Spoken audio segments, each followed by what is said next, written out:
Hi everyone, it's Becky here. So today is Tuesday, August the 26th, and we're taking two buses to a suburban area of Montreal, the city of Dorval. And this city is by the St. Lawrence River. Now we are at this Pine Beach Park, and it's super windy. As you can see, everything is shaking in the wind, but the cloud forms are so dynamic and beautiful. So now I'm doing like a quick line drawing of the view in front of me and using a blue pencil to loosely contour outline the clouds. And this part of the St. Lawrence River is named Lake St. Louis. And the water movement is extra turbulent in the gale. And I'm starting to block in the cerulean blue in between the clouds. And the gaps of sky are visually very thin because of aerial perspective, the gaps being very foreshortened. Now I'm using the mix of cobalt blue and permanent violet to shade the pile of clouds close to the horizon and higher up in the sky, punching on a darker tone of blue-violet above the lighter tone.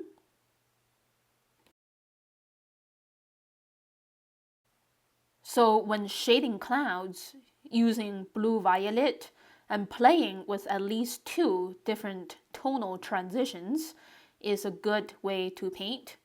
Now I'm laying on like a third tone of blue-violet on top with a higher ratio of cobalt blue. And now I want to give these gaps of blue sky another layer of more concentrated cerulean blue, so we can see the clouds in sharper definitions. And now for painting the lake water, I mixed viridian green into cobalt blue and permanent violet to get this more neutral gray. A higher ratio of green for the foreground area. And painting the foliage, starting off with a diluted yellow-green.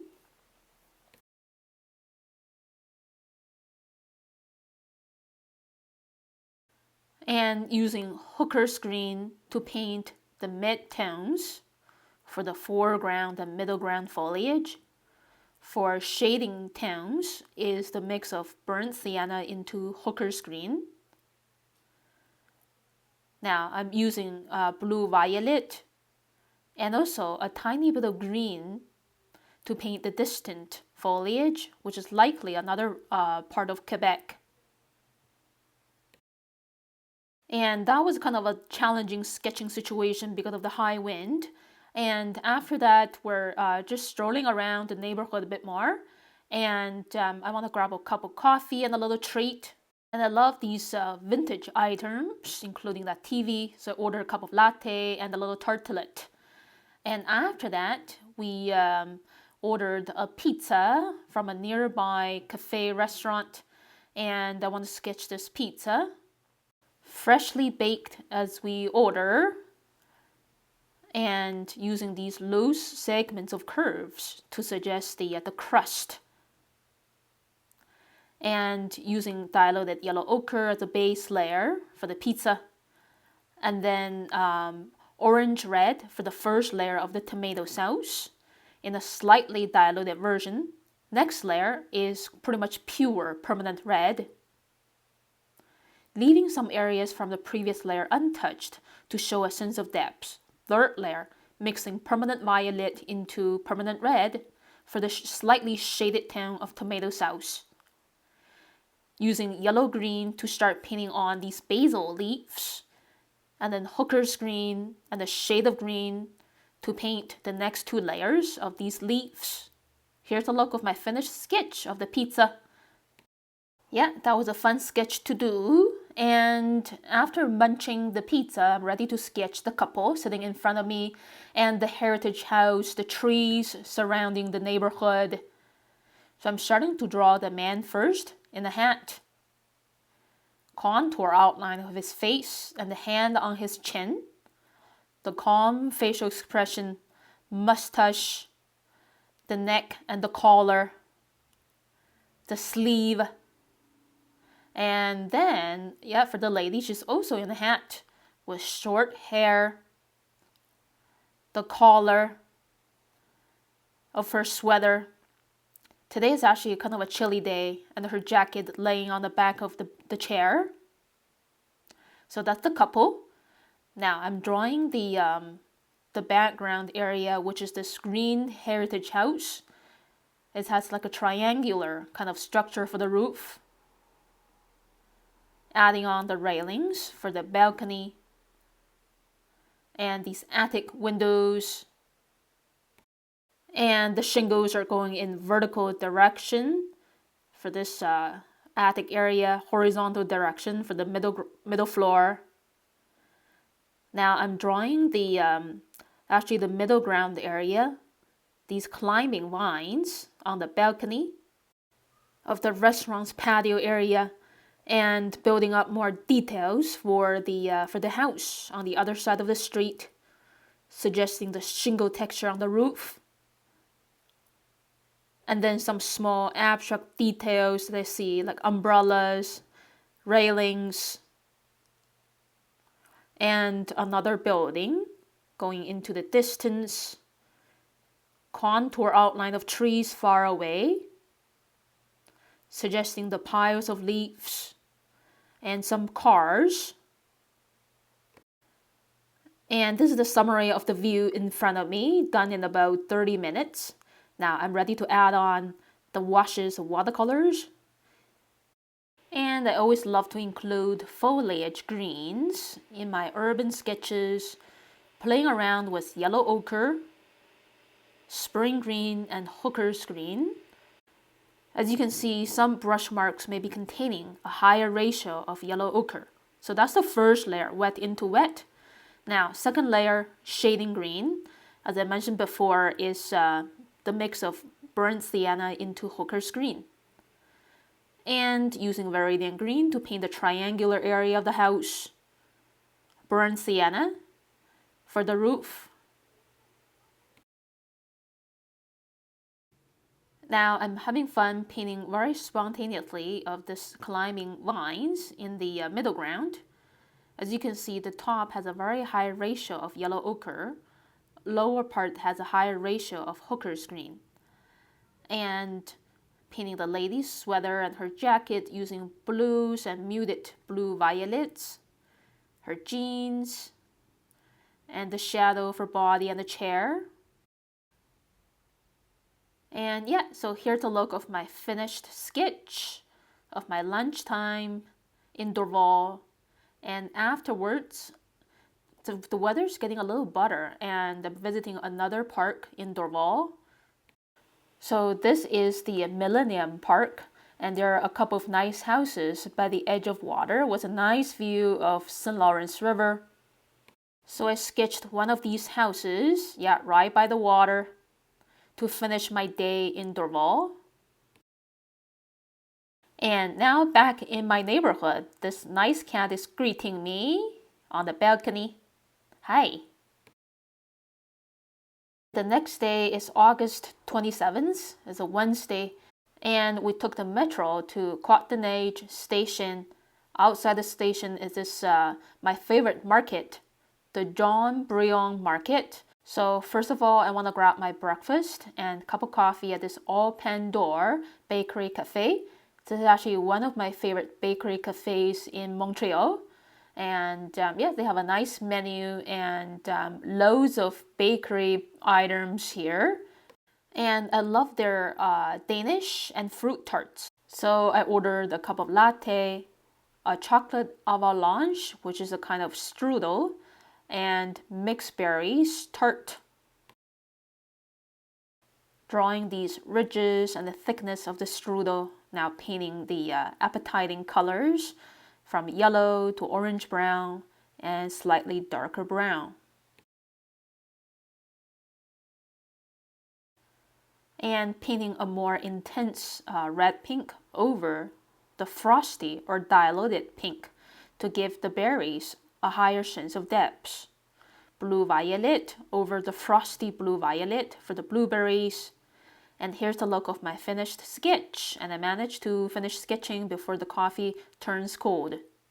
And this bakery cafe has been here in Montreal for close to 70 years. And after that, we are strolling around Jean Bouillon Market, going shopping a little bit. Lots of corns, cantaloupes, and other seasonal fruits. Some fruits are from Ontario, the neighboring province of Quebec. So the food prices are very decent at this market. And afterwards, we are just checking out the University of Montreal here, and then a bit more around Cotton Age neighborhood. And I decided to take a break by sitting down here on the flower bed to sketch this mundane church with some evergreens beside it. And as usual, using yellow ochre to give everything a warm, inviting tone under the sky. And then painting the roof, the steeple of the church, and the foliage greens. Using brown and also blue violet to shade the limestone areas. And here's the look of my finished sketch. Now I'm sitting down outside McDonald's on the other side of Jean Bouillon Market. So if you have been following me for at least 3 years, you probably remember when I lived in Montreal 3 years ago, I sketched this Jean Bouillon Market in my Etcher sketchbook. Now I'm doing it again in this Moleskine sketchbook using a different pen and different watercolors as well. Now I'm shading these trees, especially on the bottom bit, touching the tent. And I think this sketch is quite a different interpretation from my first sketch of this market 3 years ago. So as artists, we're constantly evolving in our styles. And I love revisiting the same places again, and each sketch is a different one from before. And back home, Dudu just woke up from his nap on my bed. It's around lunch hour. So during my stay in Montreal, I usually wake up around 5 or 6 in the morning, go out for breakfast and sketch, and come back around lunch hour at 12, have my lunch, and then rest for the rest of the day usually, or like go out again in the evening. So this evening we decided to go out to visit Chinatown because it's like countdown time of our Montreal vacation. Walking through the alleys in Chinatown is kind of like going back to China. And here is the statue of Dr. Sun Yat-sen, some people playing ping pong. And these little gift shops are always fun to visit and see these adorable items. And now I want to grab a cup of bubble tea. And strolling around Chinatown is always fun because this place is similar to China. Now we're grabbing a snack from this little vendor restaurant, some lamb kebabs. And it's always entertaining to see how these workers are stretching the noodles from a piece of dough like magicians. I think they put a special ingredient in the dough to make it really stretchable. And that's the end of our Chinatown walk. Chinatown, Montreal is pretty close to Old Montreal and the Old Port. So before we leave Montreal in just a few days, we want to see Old Montreal again.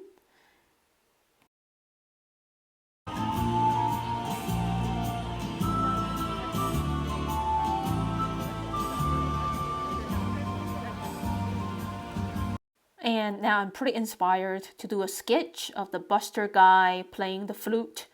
And he's pretty happy to see me sketching him. So he's performing right in front of the Notre Dame Basilica, which is a really nice central location in Montreal.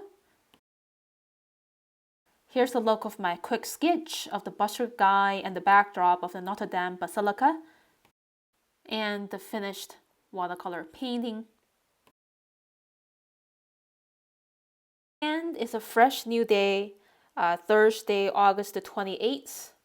There are lots of cats, passing outside our Airbnb, likely because of Dudu. Cats can attract one another really well. So we're on the bus to our little day trip again. So today we are in the Westmount area of Montreal. So it started to rain, but there are a lot of nice cafes nearby. We're going into this Cafe Olympico, which is one of the most, local favorite cafes in Montreal. They have a lot of nice cookies, pastry items. The interior is kind of rustic and nice. So I ordered a chocolate croissant and a cup of latte. That's a nice big dog. So I'm not putting the pastry and the coffee together this time because I want to leave a big gap in between these two to include the ladies. And their pastry shelf, especially these glass cookie jars, are really charming. And so this Cafe Olympico has several branches in Montreal, one in Old Montreal, this one in Westmount. There's another one in downtown. Here's a look of my finished line drawing. And their coffee is actually really, really good, attracting a lot of people coming back again. Now I'm painting the rustic colors of browns and also using blue violet to shade these glass and gray areas. Here's the look of my finished 1 hour and 30-minute sketch. And the rain stopped, so we're outside again, walking around Westmount area. And the main entrance of the library in Westmount is finally open after some weeks of renovations. And yeah, the building is beautiful and is located inside the Westmount Park. And there are a lot of sneaky squirrels all around stealing people's food. And there's a tiny little pond in the middle of the Westmount Park.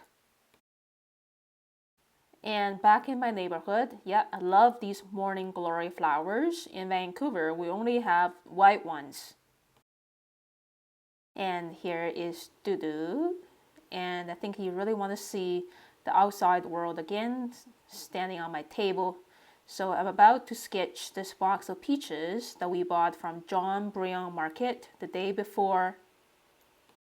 And Dudu, he's checking out my gooseneck tripod for filming, smelling my sketchbook.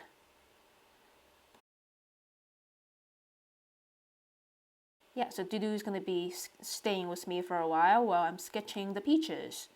So just doing the contour outline of the box and then adding on these 3 peaches in the front row and 3 more in the back row.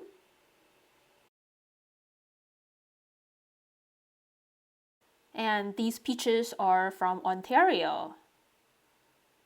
So now I'm ready to paint the vibrant colors, just like sunset skies on the peaches, starting with the vibrant cadmium yellow, blending on some orange, mixed with permanent red.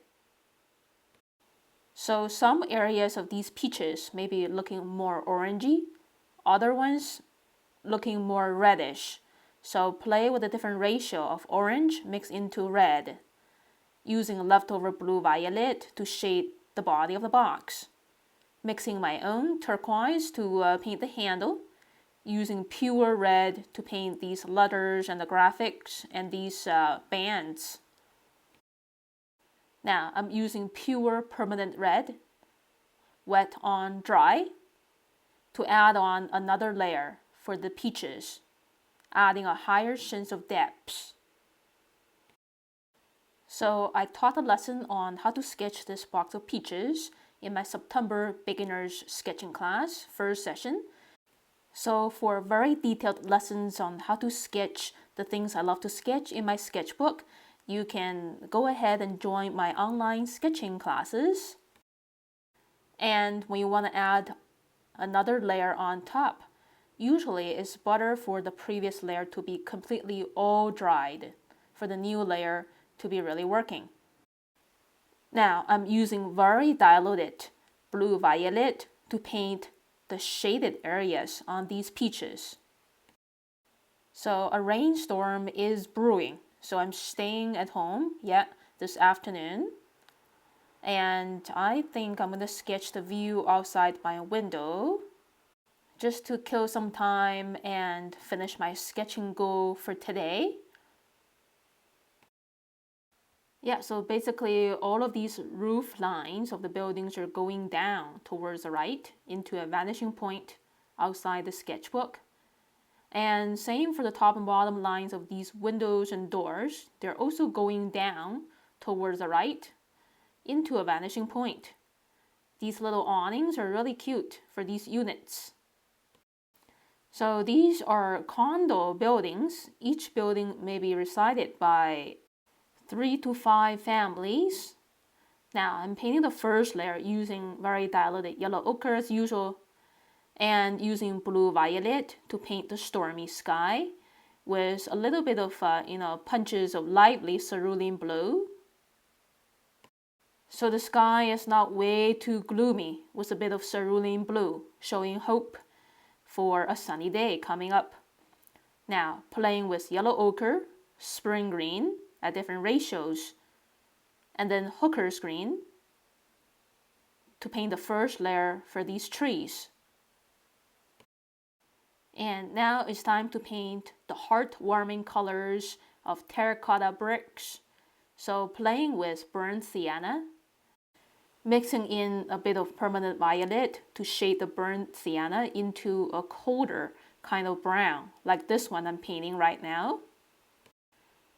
And this building, as you can compare, has a lower ratio of permanent violet, higher ratio of burnt sienna.